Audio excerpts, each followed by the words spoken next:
We got a great basketball team coming too. So it's going to be a great year overall at Duke. But to sit here in November and talking Duke football, we're 8-1.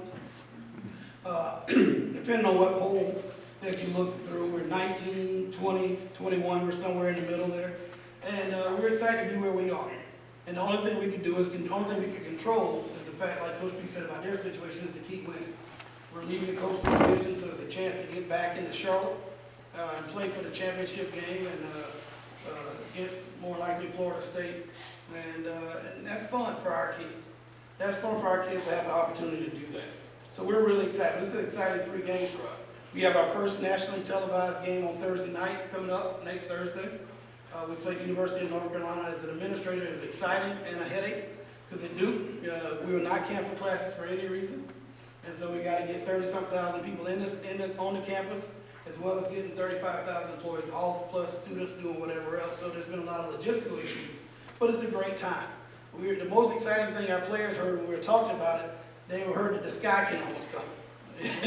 And we've never had a sky cam or anything close to a blimp at our games before, so they're really excited about that. Shows you where we're coming. Now they're going to actually have a camera you can actually see the game with them at 1 view. So we're really excited about that. This year, Coach Cutcliffe became the third all-time winningest coach at Duke in seven seasons. The other 2 guys have buildings named after them on campus. So we feel like he should at least get a bust or a statue or something coming up pretty soon. I'm sure it'll be somewhere, a few years after Coach K. So we'll get that done as well. So it's an exciting time. We're entering the last part of the last year and the last few games of Wallace Wade Stadium.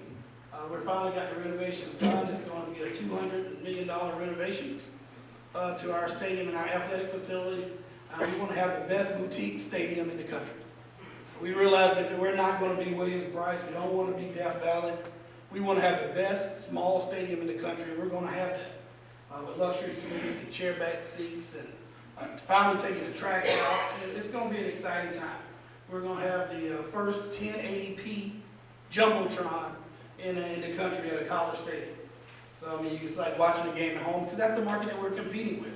We have to get people to want to come to the stadium instead of sitting at home. And so that's what we're building the stadium to do. A lot of times when I have these conversations, people ask me about the resurrection. And that's what it was. It wasn't rebuilding the program. We went dormant for 50 years. So anytime you build something up and you kill it for 50 years, and Coach Cutcliffe had a resurrection job. And he's done that very well. The difference between, people get nervous when I use the word resurrection. Their resurrection took 3 days. Duke football took about 7 years. So that just shows you how drastic it really was, and how bad our program was. But I think one of the things that we started with, and we always talk about this, is that our program, Coach Cutcliffe said from the beginning, we weren't going to have a bunch of team rules. We were not going to have a bunch of team rules. We're going to develop a team standard.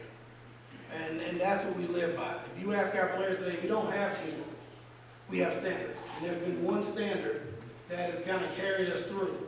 And it was be where you're supposed to be, doing what you're supposed to be doing, when you're supposed to be there doing it, how you're supposed to do it, to the best of your ability. And if you do those things, we're going to win football games, you're going to graduate, and you're going to be successful and productive members of society. And that's what we've done. And that's what we keep teaching. And then when it came to it, the part of that everybody don't understand, the most important part of that is the expectation. Our student athletes know there's an expectation of what they're supposed to do. And when they don't live up to the expectation, they know there's consequences. But yet there's no rules. There's no need to create a manual that has 50 pages of what you can and cannot do. If you live by the standard, then you don't have a problem. And that's kind of the way we kind of carried ourselves for the last 7 years, and we'll continue to carry ourselves. And that's the standard of Duke football.